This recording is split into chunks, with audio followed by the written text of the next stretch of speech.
এই যে আমার ননদ এখন এটা কি মাছ? মায়া মাছ। মায়া মাছ 1 ঘন্টা ধরে বাঁচলো।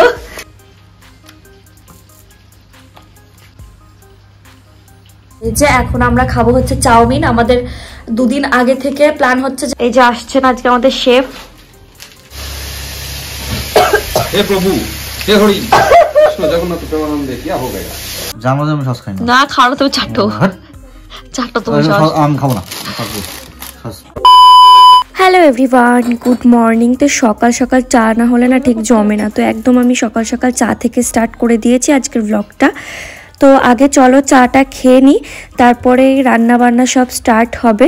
আজকে না আমি তোমাদের আমি না আমার শাশুড়ি মায়ের হাতের একটা রান্না তোমাদের সাথে শেয়ার করব, যেটা খেতে এত টেস্টি। ইলিশ মাছ আনলেই আমরা বলি যে প্লিজ তুমি ওই ইলিশ মাছ ভাপাটা করো। তো আজকে সেটা তোমাদের সাথে শেয়ার করব যে কিভাবে ইলিশ মাছ ভাপাটা করা হয়। তো আর এদিকে দেখো আমি চিংড়ি মাছটা ভেজে নিলাম কচুর লতি দিয়ে করব বলে। আর এদিকে আগের দিন তো মাছ ভেজে রেখেছিলাম, তোমরা আগের ব্লগে দেখেছো। তো সেই মাছগুলো আর একটুখানি ভেজে নিচ্ছি তরকারিতে দেওয়ার আগে। তো এই মাছগুলো দিয়ে হবে হচ্ছে মানকচুর তরকারি। আর এদিকে দেখো টমেটো। তো আগের দিনে তোমরা দেখেছো যে টমেটো হয়েছে বাড়িতে। আসলে কি বলতো, এই টমেটোর ঝালটা খেতে না বাড়ির সবাই খুবই পছন্দ করে, আমি নিজেও খুব পছন্দ করি। তো এটা হচ্ছে মোটামুটি প্রায় দিনই আমাদের বাড়িতে হয়। আর এদিকে দেখো মানকচুর তরকারিটা আমার শাশুড়ি মা ফোড়নটা দিয়ে দিচ্ছে। লাস্ট পর্যন্ত আমিই করেছি। তো আমার শাশুড়ি মাকে বলছিলাম যে তুমি এটা তো আমি কখনো করিনি আগে, তুমি একটু ফোড়নটা দিয়ে দাও, কতটা পরিমাণে কি লাগবে ঝাল টাল। তো সেগুলোই দিয়ে দিচ্ছে এখন। এই যে তোমরা কিন্তু লঙ্কা দেওয়া দেখে ভয় পেয়ে যেও না, আসলে এই বাড়িতে সবাই প্রচণ্ড ঝাল খায়, ঝাল না হলে ঠিক কারোরই তরকারিটা মুখে ওঠে না। আমি নিজেরও, আমার ঝাল না হলে ভালো লাগে না একদমই। এই যে আমার ননদ এখন এটা কি মাছ? মায়া মাছ। মায়া মাছ 1 ঘন্টা ধরে বাঁচলো, 1 ঘন্টা ধরে বেঁচে এখন এই যে ধুচ্ছে। তুমি তো বললে আশ ছাড়ানো লাগে না। দেখা ওই মায়া মাছ ছাড়ানো লাগে না, এগুলো তো কালকে খাতি ওই মানে বাইজে ফেলবে। এই যে এরকম ভাবে এগুলো তো আশ ছাড়ানো লাগে না, তাহলে এত সময় লাগলো? আশ ছাড়ানো লাগে না, পেট গালতে কান শিরা ফেলতে টাইম লাগে, সময় লাগে না। কিছু কিছু যে মাছ তো। আর এইটা হচ্ছে কচু। এটা কি মানকচু? মানকচুর ঝোল। এই মাছ লঙ্কা দেখে সব ভয় পেয়ে যাবে, বলবে না এত লঙ্কা খাই। চলো এবার তোমাদের স্পেশাল রান্নাটার কথা বলে দিই কিভাবে কিভাবে করতে হবে। আমার শাশুড়ি মায়ের হাতের ইলিশ ভাপা। তো প্রথমে ওখানে কি কি মশলা দেওয়া হয়েছে আমি তোমাদের একটুখানি বলে দিই।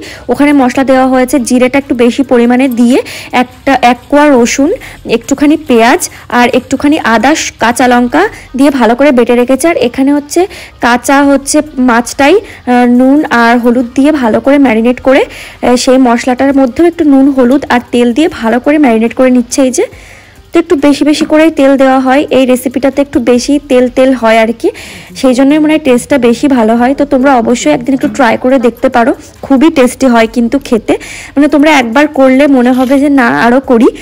তো এরপরে এই যে মাছগুলোর মধ্যে দিয়ে ভালো করে মশলাটার সাথে ম্যারিনেট করে নেবে আর কি।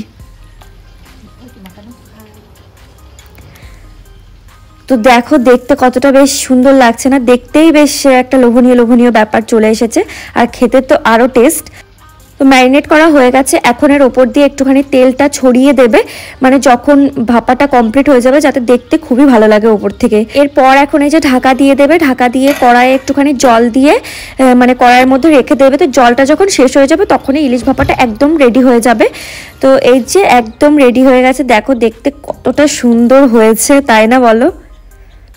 এই দেখাও, তোমার কি খাওয়া কমপ্লিট হবে না তাই বলো? হ্যাঁ আবার তোমাদের কথা বলি। হ্যাঁ, আমার যদি ইলিশ মাছ হয় না, হ্যাঁ ইলিশ মাছের কাঁটা বেছে খেতে আমার এত সময় ওই সেটাই।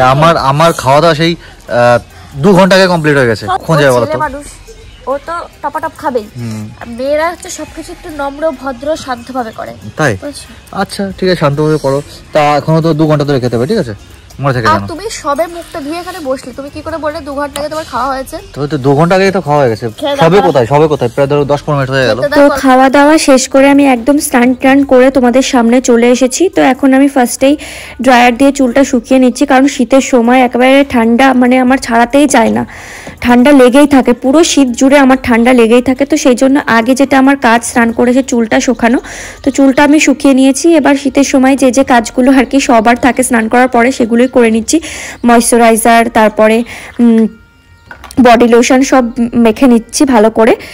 যেহেতু শীতের মধ্যে একদম স্কিন পুরো কেমন যে বাজে হয়ে যায় আর কালো হয়ে যায়, আমি জানি না কেন আমার শীতকালটা একদমই স্যুট করে না। বিশেষ করে আমার আঙুলের যে ভাঁজগুলো সেগুলো প্রচন্ড কালো হয়ে যায়, আমি জানি না কেন। আবার গরমকাল আসলে আবার যেমন তেমন ঠিক হয়ে যায়। তো সেই জন্য আমার শীতকালটা একদমই পছন্দ না। তোমাদের কোন কালটা পছন্দ, শীতকাল না গরমকাল, সেটা আমাকে কিন্তু কমেন্ট করে অবশ্যই জানিও। তো রিসেন্ট জানো তো আমার প্রচন্ড চুল উঠছে, তাও আমি তোমাদের দেখাচ্ছি কেমন পরিমাণে চুল উঠছে আমার। মানে চুল আঁচড়ালেই চুল উঠছে। মানে আগে আমার এত পরিমাণে চুল উঠতো না, এখন যে রিসেন্ট কেন উঠছে, মানে জলের প্রবলেমের জন্য না কিসের জন্য আমি নিজেও বুঝতে পারছি না। দেখো কেমন পরিমাণে চুল উঠেছে।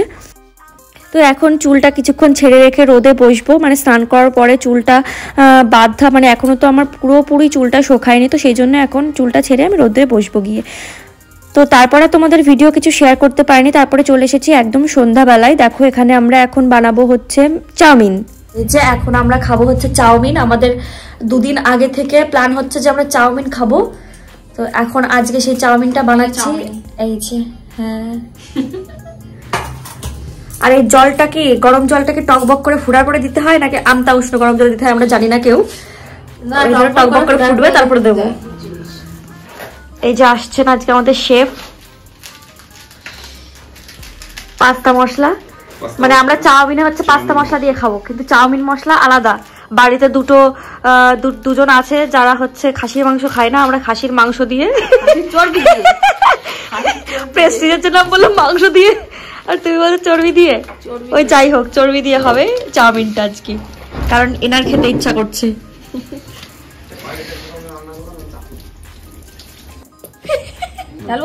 হ্যাঁ, চাউমিন বানাতে চাউমিন বানাতে 3 জন আমরা।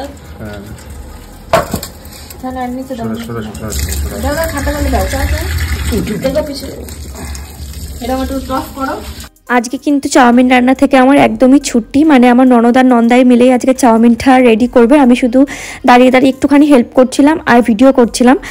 তো দেখো এই যে এখন আমার নন্দাই ডিমটা ঝুরঝুরে করে ভেজে নেবে, আর নিচে হচ্ছে আমার ননদিনী সব সবজি টবজি কাটাকুটি করছে। আমিও করেছিলাম, আমি পরে গেছিলাম ভিডিওটা করে। তো এই যে একদম সব সবজিগুলো রেডি হয়ে গেছে। তো মানে আজকে একটা স্পেশাল জিনিস দিয়ে চাউমিনটা রান্না হবে, মানে আমার ননদিনীর বিশেষ করে খাওয়ার ইচ্ছা হচ্ছিল। তো সেই জন্য যারা যারা খাসির চর্বি খায় তো তাদের জন্য খাসির চর্বি দিয়ে হবে। আর বাড়িতে হচ্ছে আমার শাশুড়ি মা আর আমার বর হচ্ছে খাসি খায় না, যার জন্য ওদেরটা সিম্পল ডিম দিয়েই হবে। তো এরপরে এই যে পেঁয়াজ লঙ্কা তারপরে হচ্ছে ব্রোকলি এগুলো সব ভালো করে একটু ভেজে নেওয়া হচ্ছে। আর ওটা কি আদা কুচি মনে হয়, আমার ঠিক মনে পড়ছে না, আমি করেছি বাট মনে পড়ছে না ওটাতে কি, রসুন কুচি আর আদা কুচি মনে হয় আছে, দুটো একসাথে মিক্স করা। তো এই যে এখন ওটা ভালোভাবে ভেজে নেওয়া হচ্ছে। তারপরে এখন এই যে চাউমিনটা দেখো এদিকে মানে ঠান্ডা হয়ে গেছে, চাউমিনটা অনেকক্ষণ আগে রাখা হয়েছিল ঠান্ডা জলে ভিজিয়ে।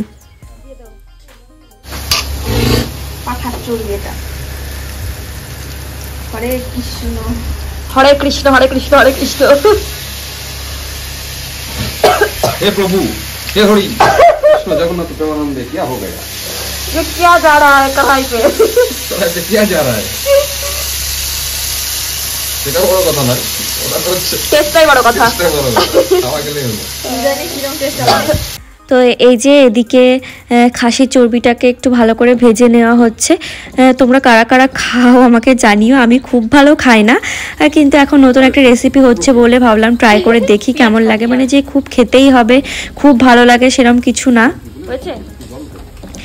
তো আমার ননদিনী নাকি আগে একবার কার কাছ থেকে খেয়েছিল, খুবই টেস্ট লেগেছিল, তো সেই জন্য ও বলছে তাহলে একদিন একটু করে তোমাদের খাওয়াই, দেখো কেমন টেস্ট লাগে। সেই জন্য ভাবলাম তাহলে করো। আর এদিকে দেখো সব সবজিগুলো ভাজা হয়ে গেছে, এখন একটা পাত্রে তুলে নেওয়া হচ্ছে। তারপর হালকা একটু তেল দিয়ে চাউমিনগুলো ভেজে নেবে, সব মশলাগুলো এক এক করে মিশিয়ে, আর যে সবজিগুলো তুলে রাখা হলো ডিম ভাজা সেগুলো সবার শেষের দিকে দেওয়া হবে। তো এই যে এখন সব চাউমিনগুলো দিয়ে দিয়ে এখন এই যে মিক্স করে নিচ্ছে একটা কাঁটা চামচ আর খুন্তি দিয়ে। আর বিশেষ করে চাউমিন মিক্স করাটা এত কষ্টের, মানে আমরা যখন করি হাত পুরো ব্যথা হয়ে যায় এই চাউমিন মিক্সটা করতে। তো ছেলেদের গায়ে একটু বেশি স্ট্রং হয় ছেলেরা, তো সেই জন্য মনে হয় হাতে ব্যথাটা কম হয়। তো দেখো কি সুন্দর ভালোভাবে মিক্স করছে চাউমিনটা। আমরা কিন্তু চাউমিন মশলা দিচ্ছি না, তোমরা দেখে নিশ্চয় মশলাটা বুঝতে পারছো, এটা হচ্ছে পাস্তা মশলা। তো আমার ননদ জানি না কেন বলছিল যে পাস্তা মশলা দেওয়ার জন্য, তো চাউমিন মশলা দিলেই মনে হয় ভালো হতো, চাউমিনের ফ্লেভারটা আসতো। অবশ্য সব মশলাই একইভাবে তৈরি হয়, তো যেটা দেয় সেটাই ভালো। তো এখন এই যে এখানে সস দিয়ে দেওয়া হচ্ছে, তো সস দিয়ে এখন একটু মিক্স করে নেবে। তো এর মধ্যে ডিম, তারপরে যে সবজিগুলো ভেজে রাখা হয়েছিল সেগুলো সব কিছু দিয়ে দেওয়া হয়ে গেছে। এখন মিক্স করে দুটো পাত্রে আলাদা আলাদা করে আর একটু ভেজে নেবে। মানে ওই সাইডে যে কড়াইটা দেখতে পাচ্ছ ওখানে হচ্ছে খাসির চর্বি দেওয়া আছে, তো ওটার মধ্যে মানে আমরা যেটুকু খাবো সেটুকু পরিমাণে ওর মধ্যে দিয়ে দেওয়া, মানে দিয়ে দিয়েছে। এই যে মানে একসাথে যেহেতু করা যাবে না, তো সেই জন্য ওদের জন্য আলাদাভাবে ডিম দিয়ে আগে করে তুলে রাখা হবে, তারপরে আমাদেরটা ভালোভাবে ভাজা হবে। তো এই যে এদিকে ওদেরটা একদম রেডি হয়ে গেছে, আমি হটপটে তুলে রেখেছি যাতে মানে এখন কেউ খাবে না, একটু পরে পরেই খাবে, তো সেই জন্য হটপটে তুলে রেখেছি যাতে চাউমিনটা গরম থাকে। আর এদিকে যে আমাদেরটা তৈরি হচ্ছে এখন।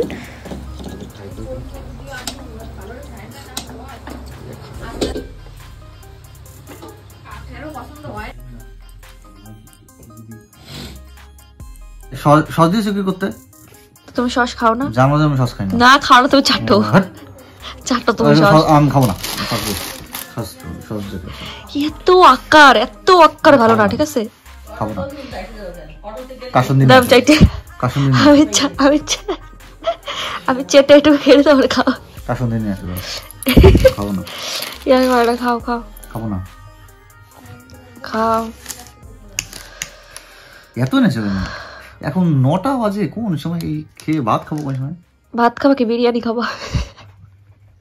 আজকে আমারে সকালে উঠতে হবে তোমরা। কেমন হয়েছে? কে করেছে বলো তো? কে রান্না করেছে বলো তো? কে? তোমার বোনাই। তাই? আরে বাবা, ভালো তো রান্না করেছে।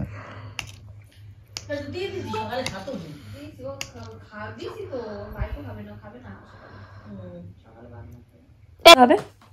তো এই ছিল আমার আজকের ভিডিও। তো ভিডিওটা তোমাদের কাছে কেমন লাগলো সেটা কমেন্ট করে অবশ্যই জানিও, ভালো লাগলে অবশ্যই একটা লাইক করে দিও, আর আমার চ্যানেলে নতুন হয়ে থাকলে চ্যানেলটা সাবস্ক্রাইব করতে একদমই ভুলো না। তো চলো আজকের মতো টাটা, দেখা হচ্ছে তোমাদের সাথে নেক্সট ভিডিওতে।